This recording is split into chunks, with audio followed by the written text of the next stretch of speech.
este caso vamos a hablar de las personas con discapacidad, ya que estamos en la celebración, en la conmemoración del día para prestar atención a las personas con discapacidad, y también hablaremos sobre la inclusión laboral hacia ese sector en Guatemala. Se está cumpliendo, hay quienes lo respalden, pues hoy vamos a tener muchas respuestas porque nos acompaña en este programa el licenciado Otto Mazariegos, quien es presidente de la Asociación Nacional de Ciegos de Guatemala y también integrante del CONADI, el Consejo Nacional para la Atención a las Personas con Discapacidad. Licenciado Mazariegos, bienvenido.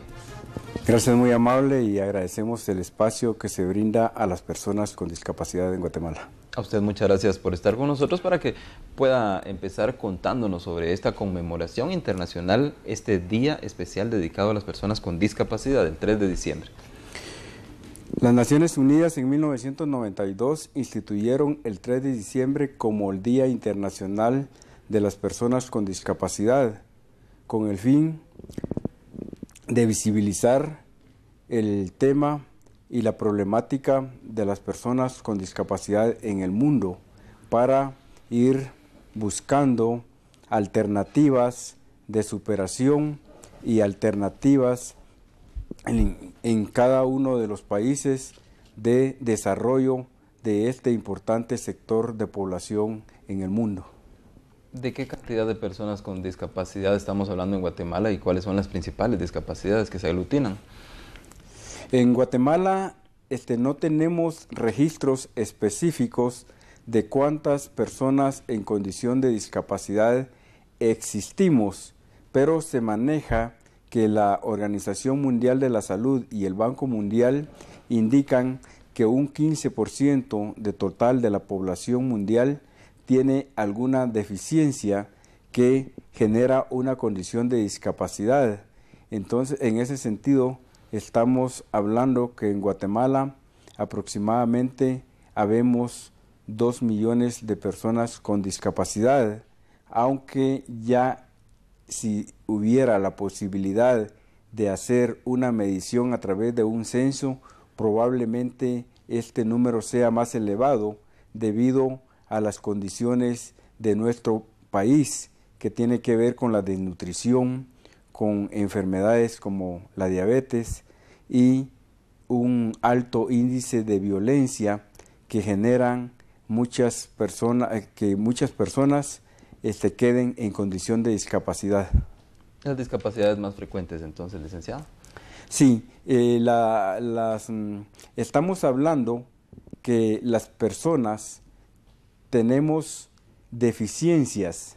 Estas deficiencias pueden ser de carácter sensorial, que incluye a las personas ciegas, sordas, sordociegas, a las personas con deficiencias físicas, que incluyen a las personas usuarias de silla de ruedas que tienen alguna lesión en la columna, alguna parálisis cerebral, y también están las personas con deficiencias intelectual, donde incluye a las personas que tienen síndrome de Down y otras deficiencias de tipo intelectual. Estas deficiencias, agregándole todas las barreras de tipo actitudinal, cultural y arquitectónico, crean a las personas una condición de discapacidad, ya que yo, como persona ciega, tengo la capacidad de movilizarme después de un proceso de rehabilitación, pero si en la calle encuentro un rótulo en la banqueta, encuentro un tragante sin tapadera o encuentro una cabina telefónica que está en el camino, todo este tipo de barreras me crean a mí una condición de discapacidad, por lo que se dice que las personas con una deficiencia tenemos una condición o una situación de discapacidad en el momento que en el entorno nos pone algún tropiezo que nos limite nuestra movilidad. Es decir, la infraestructura de Guatemala no está diseñada para personas con discapacidad, don Otto. Sí, no está diseñada, y aparte de esto, Hay malos hábitos, desafortunadamente, en los guatemaltecos, personas que parquean las motos en las banquetas, personas que ponen ventas en las banquetas o dejan obstáculos en las banquetas, y ahora es muy frecuente que se roben las tapaderas de metal de los tragantes. Entonces, por mucho que a veces la municipalidad esté poniendo las tapaderas, pero mientras no se logre combatir estos actos delictivos donde se roben las tapaderas o no haya conciencia de la población que el daño que le hacen a las personas con discapacidad poniendo vehículos sobre las banquetas o inclusive poniendo otro tipo de tropiezos, en este sentido se complica más la movilidad y la accesibilidad de las personas con discapacidad. La Convención de Derechos de Personas con Discapacidad, en el artículo 9, habla de la accesibilidad que tienen que tener las personas con discapacidad para su libre movilidad, no solo en los espacios físicos, edificios públicos, sino también en espacios privados donde las personas con discapacidad tengan que movilizarse. Y aparte de esta convención, en cuanto a las leyes nacionales, este marco legal que se refiere a este tema, ¿cómo está? ¿Está actualizado? ¿Es completo? En Guatemala se están haciendo esfuerzos. Desde el Congreso de la República se logró, por incidencia del CONADI, que se instituyera la Comisión Extraordinaria en Asuntos de Discapacidad en el Legislativo, y desde ahí se han venido promoviendo iniciativas de ley que procuran las mejoras para las personas con discapacidad en Guatemala. Se está promoviendo la reforma del artículo 135-96 del decreto legislativo 135-96, que da vida al Consejo Nacional para la Atención de las Personas con Discapacidad, para poderlo armonizar con la Convención de Derechos de las Personas con Discapacidad, que es el instrumento mundial que rige todas las acciones de las personas con discapacidad. También está incluida una iniciativa de inclusión laboral para las personas con discapacidad, donde se está proponiendo una cuota de inclusión de un 5% en las planillas, no solo en el Estado, sino en la iniciativa privada. También está incluida una iniciativa donde también se hace una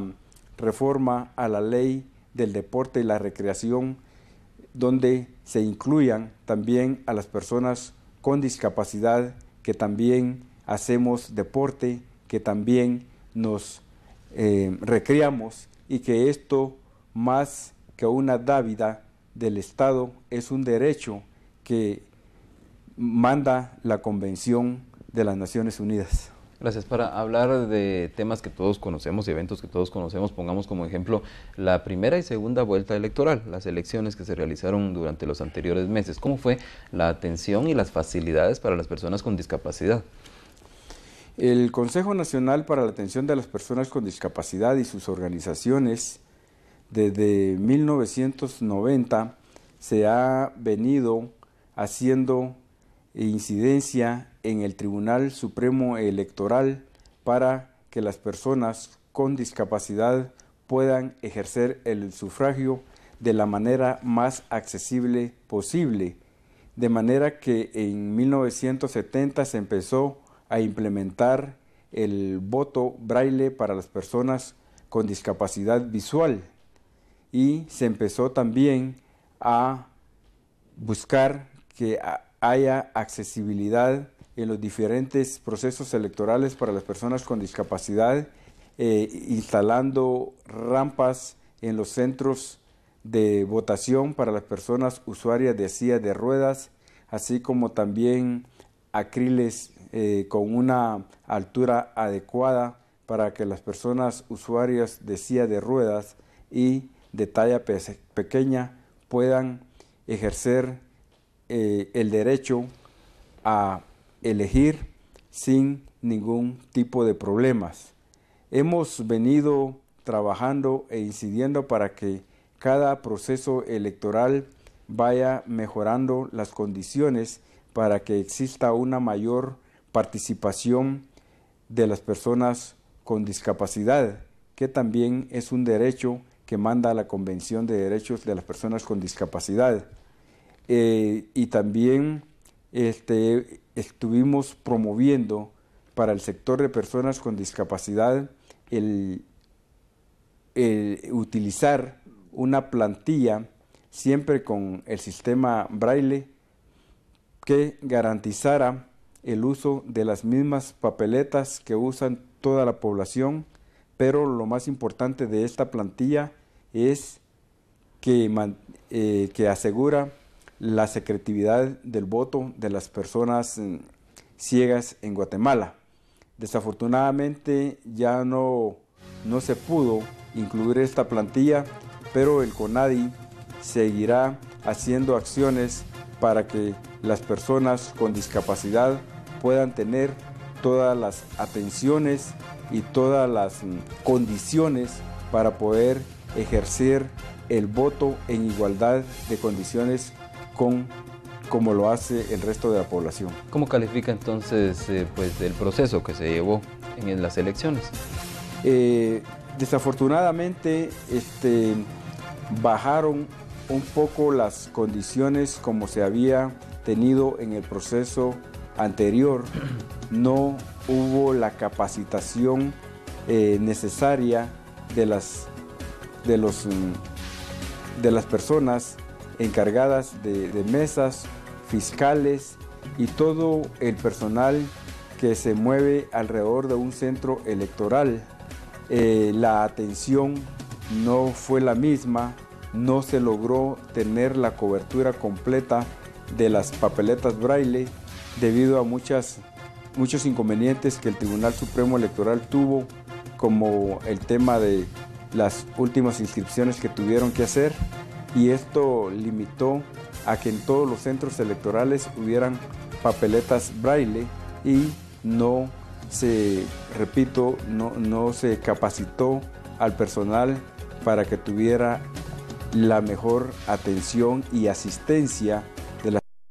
discapacidad. También se está promoviendo el voto asistido para las personas con discapacidad que tuvieran una limitación, una deficiencia más severa que le permitiera ejercer el voto totalmente independiente, por lo que hay algunas personas que por su condición de discapacidad necesitan una asistencia especial. Es a lo que se le llama en otros países, e intentamos en Guatemala hacerlo como lo es el voto asistido. Gracias.